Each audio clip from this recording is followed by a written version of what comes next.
ગાંધીધામ ખાતે વિશ્વ બિલાડી દિવસ નિમિત્તે ભારતના એકમાત્ર કેટ ગાર્ડન દ્વારા લોકોમાં બિલાડી પ્રત્યે જાગૃતિ ફેલાવવાના હેતુથી અનોખું આયોજન કરવામાં આવ્યું હતું। નાના બેનરો સાથે લોકોને બિલાડી અંગેની ખોટી માન્યતાઓ અને અપશકુન જેવી અંધશ્રદ્ધાથી દૂર રહી સ્નેહ અને સહાનુભૂતિ રાખવાનો સંદેશ આપવામાં આવ્યો હતો।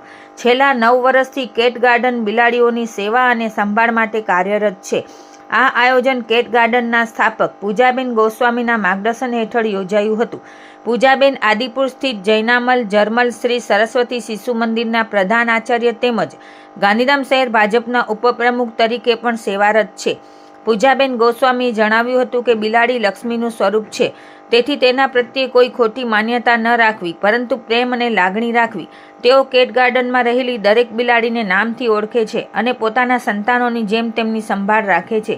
આ પ્રસંગે પ્રિયંકા ગોસ્વામી, સહ આચાર્ય આશાબેન તથા નાની બાળાઓ પણ જોડાઈ હતી।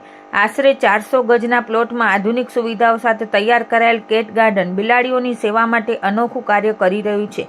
કેટ ગાર્ડનની કામગીરીની નોંધ દેશના વડાપ્રધાન નરેન્દ્રભાઈ મોદી દ્વારા પત્ર મારફતે પણ લેવામાં આવી હોવાનું જણાવાયું છે।